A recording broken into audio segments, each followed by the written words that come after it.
कृषी मंत्री श्री शरदचंद्रजी पवार,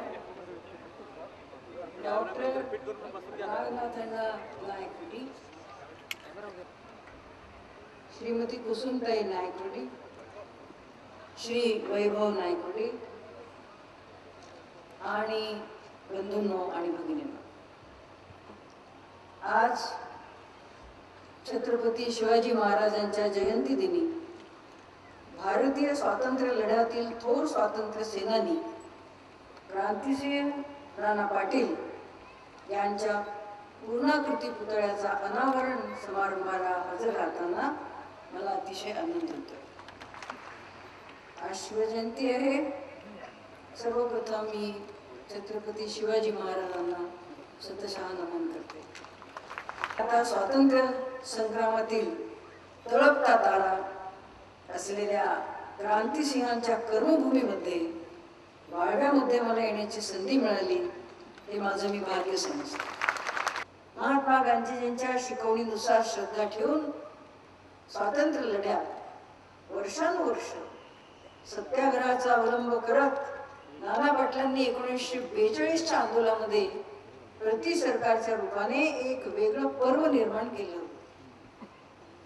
गरजा जय जयकार, क्रांतीचा गरजा जय जयकार आणि वज्रांचे छातीवर घ्या झेलून प्रहार असं गीत गात सर्व लोकांच्या मध्ये एक नवीन वातावरण, एक नवीन उर्मी, एक नवीन ऊर्जा त्यांनी त्या काळामध्ये निर्माण केली होती।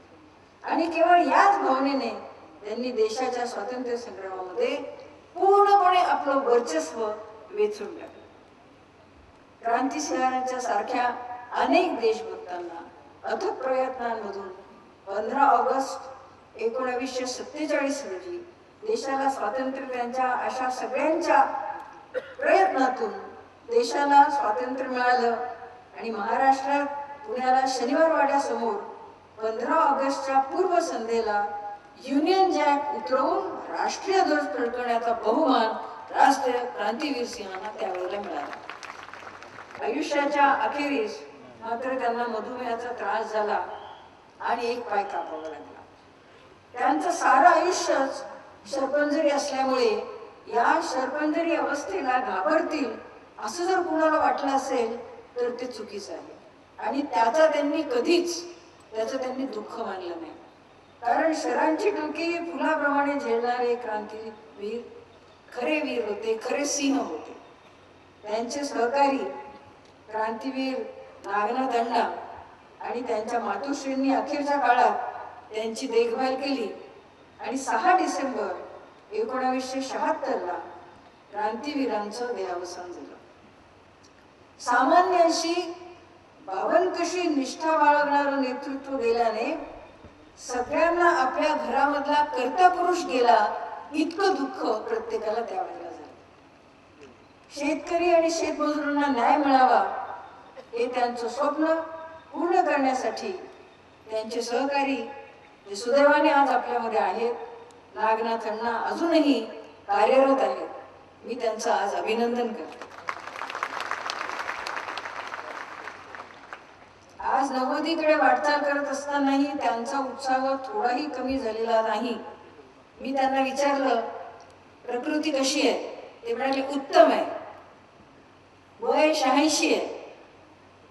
तेव्हा या वयामध्ये सर देखील उत्तम प्रकृती ठेवणारे फार दुर्मिळ लोक आपल्याला अलीकडे दिसतात, पण मन अतिशय खंबीर असल्यामुळे आणि खंबीर मनानं आयुष्यभर जगत राहिल्यामुळे कुठलीही गोष्ट त्यांना हलवू शकत नाही आणि म्हणून प्रत्येक गोष्ट उत्तम पद्धतीने केलेली आहे आणि प्रकृती देखील त्यांनी उत्तम ठणठणीत ठेवली आहे। परमेश्वर त्यांना उदंड आयुष्य देईल।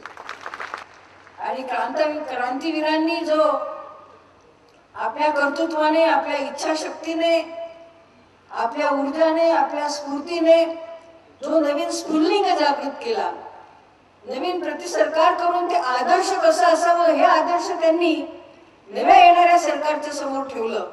आणि नव्या पिढीला तयार करण्यासाठी त्यांनी ज्या समाजामध्ये असणाऱ्या चालीरीती, चुकीच्या चालीरीती, अनिष्ट प्रथा यांचं देखील त्यांनी बिमोड केला आणि एक आदर्श समाज निर्माण कसा करावा याचा त्यांनी आदर्श आमच्या नवीन पिढीसमोर ठेवलं, त्यांना कधीही कालची पिढी, आजची पिढी आणि पुढे येणारी देखील पिढी क्रांतिसिंहांना कधीही विसरू शकणार नाही.